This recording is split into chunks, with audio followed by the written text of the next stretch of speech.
So இந்த குட்டி கதை அப்படின்னு சொன்னாலே நிறைய பேருக்கு ரொம்ப ரொம்ப பிடிக்கும். அந்த மாதிரி ஒரு கதை தான் நீங்கள் இன்றைக்கி கேட்க போகிறீங்க. இந்த கதையோட கதாபாத்திரம் நீங்களே அப்படின்னு வச்சுக்கோங்க.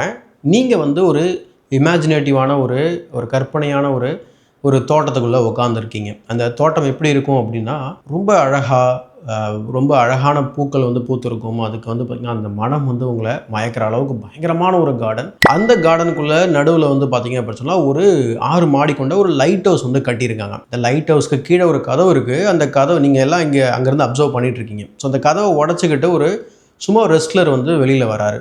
அவர் வெளியே வந்து இந்த தோட்டத்தில் நடக்க ஆரம்பிக்கிறாரு. அப்படி நடக்கும்போது வந்து பார்த்திங்கன்னா அங்கே ஒரு கோல்டன் வாட்ச் இருக்குது. இந்த கோல்டன் வாட்சை தடுக்கி அவர் கீழே பொத்துன்னு விழுறாரு. அவர் 9 அடி பயங்கரமான வெயிட் இருக்கிற தட்டுன்னு ஒரு சவுண்டு வேற வருது. விழுந்துடுறாரு. விழுந்து மூச்சு பேச்சு இல்லாமல் இருக்கிறாரு. அதுக்கப்புறம் கடைசி மூச்சு இழுத்து விடும்போது இறக்க போகிறாரோ அப்படின்னு நீங்கள் நினைக்கிறீங்க. ஆனால் அவரை அந்த பூக்களோட மனத்தில் வந்து பார்த்திங்கன்னா எழுந்துடுறாரு. எழுந்ததுக்கப்புறம் அவர் திரும்ப எழுந்து நல்லா கான்ஷியஸ்னஸ் திரும்பினதுக்கப்புறம் வந்து பார்த்திங்கன்னா அவர் பார்க்குறாரு ஒரு வழி வந்து தெரியுது. அந்த வழி ஃபுல்லாக வந்து பார்த்திங்கனாக்கா டைமண்ட்ஸ் வந்து பதிச்சு வச்சுருக்காங்க. ஸோ இமேஜின் பண்ணுங்கள் இது எப்படி இருக்குது அப்படின்னு சொல்லிட்டு. இந்த கதை உங்கள் வாழ்க்கையை மாற்ற போகுது அப்படின்னு சொன்னால் கொஞ்சம் ஒரு மாதிரி இருக்கும். ஏன்னா என்னங்க கதை சொன்னீங்க ஒன்றுமே இல்லாத மாதிரி இருக்கும். ஆக்சுவலாக இந்த கதை தான் நம்ம த monk who sold his Ferrari அப்படிங்கிற புத்தகத்தோட கரு. ஆக்சுவலாக அதை வச்சு ஃபர்தராக வந்து நிறைய விஷயங்கள் வந்து எக்ஸ்பிளைன் பண்ணியிருப்பார்.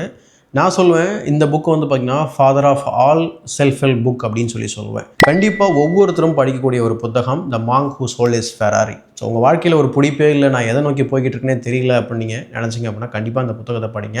அந்த கதைக்கான அடுத்தடுத்த விளக்கங்கள் பயங்கரமாக இருக்கும். ஸோ கண்டிப்பாக இந்த புத்தகத்தை நீங்கள் படிங்க. உங்களுக்கு ஒரு சூப்பரான ஒரு பிரைட் ஃப்யூச்சர் வந்து கிடைக்கும் அப்படின்னு சொல்லி நான் உங்களுக்கு கேரண்டி கொடுக்குறேன். ஸோ இந்த வீடியோ பிடிச்சிருந்தா லைக் கொடுங்க. மறக்காமல் தமிழ் புக் கிளப்பை சப்ஸ்கிரைப் பண்ணி வச்சுக்கோங்க. இது உங்கள் நடத்திற்கான பாதை.